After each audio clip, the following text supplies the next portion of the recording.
Étienne Klein est physicien et, de surcroît, un philosophe des sciences français. Si je connais, virtuellement bien sûr, Étienne Klein, c'est parce qu'il mène une intense carrière de vulgarisation. Je l'ai découvert il y a quelques années sur le site de Parenthèse Culture, où interviennent des intellectuels dans différents domaines. Sur ce site, on trouve des liens permettant de voir des conférences reléguées par YouTube. Étienne Klein fait partie de ces personnes qui arrivent à vous persuader que vous êtes intelligent et cultivé, et qu'en plus vous avez parfaitement compris la révolution quantique, l'espace-temps et bien sûr la relativité.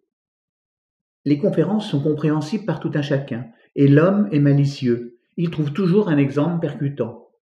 Je vous propose de trouver un extrait sur Google. Inscrivons dans la barre de recherche, parenthèse culture 4.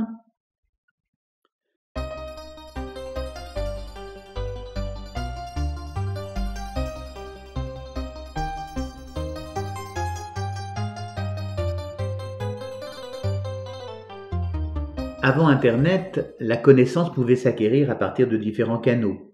Les parents, les amis, les enseignants, l'entourage, et bien sûr les livres.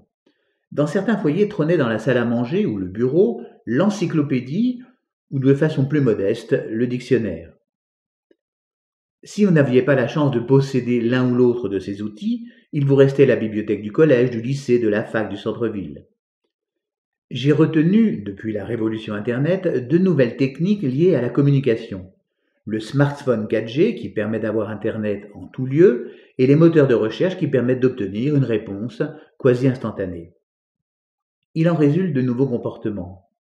Je vous donne un exemple. Je me trouve dans la rue Jean-Marie d'Or, charmante petite rue du centre-ville d'Évreux, bordée par des pavillons modernes affublés de toutes sortes de résineux aux verres si différents. Mais qui est Jean-Marie d'Or?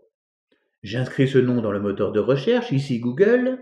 La réponse s'affiche sur le côté 3 lignes, une date de naissance, une date de décès. Jean-Marie d'Or est un aviateur français libre de la Seconde Guerre mondiale, mort en héros au combat au-dessus de la Manche. Wikipédia.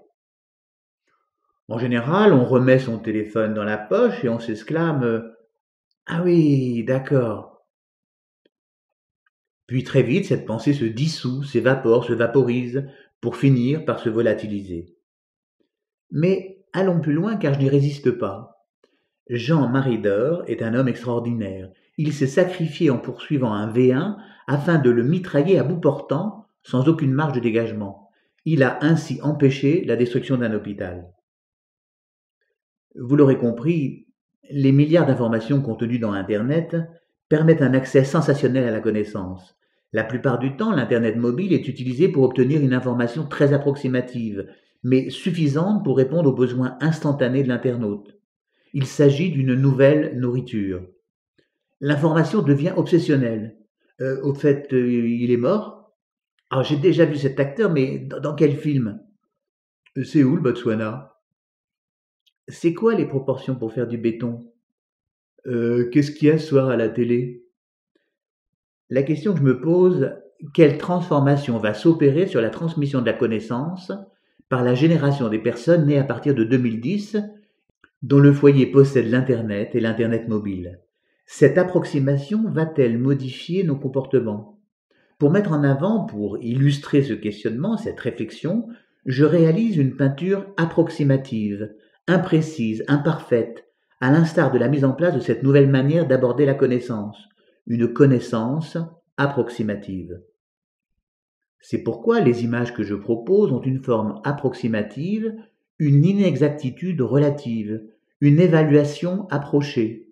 Mes images sont pleines de trous à la façon du Gestalt, c'est-à-dire la structure à laquelle sont subordonnées les perceptions. J'espère vous retrouver dans d'autres vidéogrammes pour vous présenter d'autres personnages et d'autres anecdotes et m'attarder sur la partie art plastique et la relation à l'approximation.